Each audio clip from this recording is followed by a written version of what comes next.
നമസ്കാരം. വാനപ്രസ്ഥം യൂട്യൂബ് ചാനലിലേക്ക് ഏവർക്കും സ്വാഗതം. തങ്ങളുടെ പാഷൻ ജൈവകൃഷിയാണെന്ന് തിരിച്ചറിഞ്ഞ ദമ്പതികളെയാണ് ഇന്ന് നമ്മൾ പരിചയപ്പെടുന്നത്.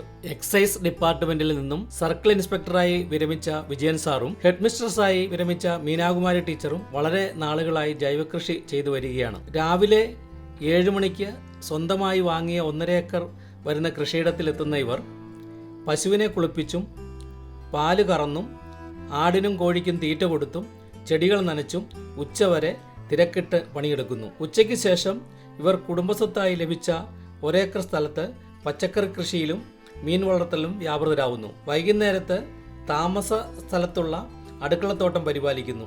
സംയോജിത കൃഷിരീതിയാണ് ഇവർ അവലംബിച്ചു വരുന്നത്. ഒരു കാസർഗോഡ് കുള്ളൻ പശുവും അതിന്റെ കുട്ടിയെയും 3 മലബാറി ആടുകളെയും 150ഓളം കോഴികളെയും ഇവർ പരിപാലിക്കുന്നു. 5 കുളങ്ങളിൽ മീൻ കൃഷിയും ഇവർ ചെയ്തു വരുന്നു. തൈറോയിഡിന് കൺകണ്ട ഔഷധമായ അകത്തിച്ചീരകൾ വൻ വൃക്ഷങ്ങളായി ഇവരുടെ ഫാമിൽ വളർന്നു നിൽക്കുന്നു.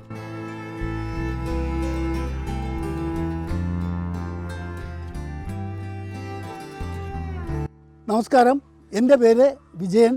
ഞാൻ മോമയിലാണ് താമസിക്കുന്നത്. എക്സൈസ് ഡിപ്പാർട്ട്മെൻറ്റിൽ സർക്കിൾ ഇൻസ്പെക്ടറായിട്ട് ജോലി ചെയ്യുകയായിരുന്നു. ജോലി പെൻഷനാകുന്ന സമയത്ത് പെൻഷന് ശേഷം എന്ത് ചെയ്യണമെന്നുള്ള ഒരു ആകുലത സാധാരണ എല്ലാ സർക്കാർ ഉദ്യോഗസ്ഥന്മാർക്കും ഉണ്ടാകുന്ന പോലെ എന്നിലും ഉണ്ടായി. അപ്പോൾ ഞാൻ തിരഞ്ഞെടുത്തത് പെൻഷന് ശേഷം നല്ലൊരു കർഷകനായി ജീവിക്കുക എന്നുള്ളതാണ്. സ്വാഭാവികമായി എൻ്റെ കുടുംബത്തിൽ ഒരു കാർഷിക പാരമ്പര്യമുള്ള കുടുംബമാണ്. അങ്ങനെ പെൻഷൻ 5 വർഷം മുമ്പ് ഞാൻ 1.5 ഏക്കർ ഒരു സ്ഥലം തിരഞ്ഞെടുത്ത് അവിടെ ഒരു ഓർഗാനിക് ഫാം സെറ്റ് ചെയ്യാൻ വേണ്ടിയുള്ള ഒരു ശ്രമം നടത്തി. ആ സമയത്ത് അതിനുവേണ്ടിയുള്ള എല്ലാ സഹായങ്ങളും നിർദ്ദേശങ്ങളും ഉപദേശങ്ങളും തന്നത് ബഹുമാന്യനായ നമ്മുടെ കെ വി ദയാൽ സാറാണ്. അദ്ദേഹത്തിൻ്റെ ശിക്ഷണത്തിൽ ഞങ്ങളൊരു സംയോജിത കൃഷിത്തോട്ടം നിർമ്മിച്ചു. ഈ കാര്യത്തിൽ സമ്പൂർണ്ണമായി എൻ്റെ എല്ലാ കാര്യങ്ങളും എന്നെ സഹായിക്കുന്നത് എൻ്റെ ഭാര്യ ബിനികുമാരിയാണ്. അവർ ഞങ്ങളുടെ അടുത്തുള്ളൊരു UP സ്കൂളിലെ ഹെഡ്മിസ്ട്രസ്സായിട്ട് പെൻഷനായി.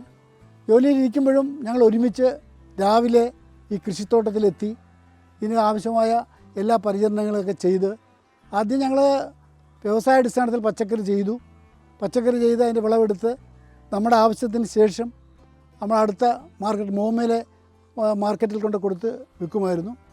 അതിനുശേഷം അതൊരു കൊമേഴ്സ്യലായിട്ട് ലാഭകരമല്ല, അത് ബുദ്ധിമുട്ടായതുകൊണ്ട് ഞങ്ങളൊരു സംയോജിത കൃഷിയിലേക്ക് മാറി. ഇവിടെ 1.5 ഏക്കർ കൃഷിയിടത്തിൽ ഞങ്ങൾ മലബാറി 3 ആട്, 150ഓളം കോഴികൾ, BB380 കോഴി, ഒരു കാസർഗോഡൻ ഡ്വാർഫ് പശു, പിന്നീട് എല്ലാവിധ പച്ചക്കറികളും പയറ്, കോവൽ, വെണ്ട, വഴുതന, പച്ചമുളക്, ചീര, പാവൽ, പടവലം തുടങ്ങിയ എല്ലാവിധ പച്ചക്കറികളും ഇവിടെ കൃഷി ചെയ്യുന്നുണ്ട്.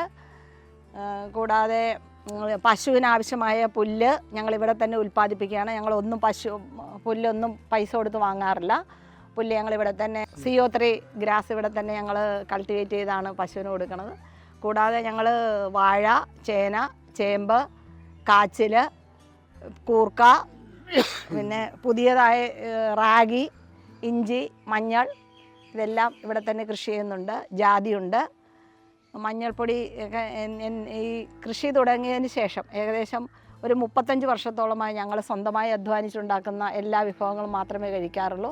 പുറമേ നിന്ന് വാങ്ങിക്കുന്ന ഉള്ളി, കിഴങ്ങ്, സബോള ഇവ വാങ്ങിച്ചുകൊണ്ടിരുന്നു. ഇപ്പോൾ അത് തന്നെ ഞങ്ങൾ വീട്ടിൽ കൃഷി ചെയ്യുന്നുണ്ട്. കിഴങ്ങും ഉള്ളിയും സബോളയും വീട്ടിൽ തന്നെ കൃഷി ചെയ്താണ് വിളവെടുത്താണ് ഞങ്ങൾ ഉപയോഗിക്കുന്നത്. എല്ലാവിധ പച്ചക്കറികളും സ്വയം പര്യാപ്തയായി എന്ന് ഞങ്ങൾക്കിപ്പോൾ തോന്നുന്നുണ്ട്. ഇപ്പോൾ പൂർണ്ണമായി കൃഷിയിലേക്ക് ഇറങ്ങിയ കാരണം അധ്യാപന വൃത്തി നിന്നതിന് ശേഷം അതിൽ തന്നെ ഫുള്ളി അത് എൻഗേജ്ഡ് ആയിരുന്നു. പക്ഷെ അതിൽ നിന്നൊരു കൃഷിയിലേക്ക് വന്നപ്പോൾ ആ ഒരു ബുദ്ധിമുട്ട്, കുട്ടികളുമായി ഇടപഴകുന്ന അത്രയും സന്തോഷം, അതിനേക്കാൾ ഇരട്ടി സന്തോഷം കൃഷിയിൽ നിന്ന് ലഭിക്കുന്നുണ്ട്. ഇവിടെ ചുറ്റുവട്ടവും ധാരാളം പുരയിടങ്ങൾ കാട് പിടിച്ച് കിടക്കുകയാണ്.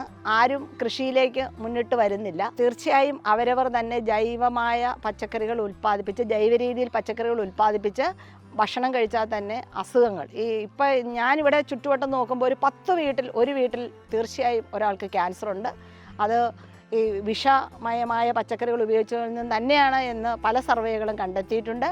അപ്പോൾ അതുകൊണ്ട് എല്ലാവരോടുമുള്ള ഒരു അപേക്ഷ, എല്ലാവരും അവരവർക്ക് ആവശ്യമുള്ള പച്ചക്കറികൾ എങ്കിലും ഉൽപ്പാദിപ്പിക്കുകയും അവരവരത് കഴിക്കുകയും ചെയ്യുക. മിച്ചമുള്ളത് നമുക്ക് സ്നേഹമുള്ളവർക്കോ അല്ലെങ്കിൽ വിൽപ്പനയ്ക്കോ ധാരാളം സ്റ്റോളുകളുണ്ട്. ജൈവ പച്ചക്കൃഷി ഈ കഞ്ഞിക്കുഴി പഞ്ചായത്തിനെ സംബന്ധിച്ചിടത്തോളം ധാരാളം സ്റ്റോളുകളുണ്ട്. വിൽപ്പന അടിസ്ഥാനത്തിലും നമുക്ക് അത്യാവശ്യം മുടക്കിയ മുതൽ കിട്ടാനുള്ള എല്ലാവിധ സൗകര്യങ്ങളും ഇവിടെയുണ്ട്. അതിനാൽ എല്ലാവരോടും പറയാനുള്ളത് അവരവർക്ക് ആവശ്യമുള്ള പച്ചക്കറികൾ അവരവർ തന്നെ ഉൽപ്പാദിപ്പിച്ച് കഴിക്കണമെന്നാണ്. അതുകൊണ്ട് യാതൊരുവിധ അസുഖങ്ങളും ഉണ്ടാകുകയില്ല.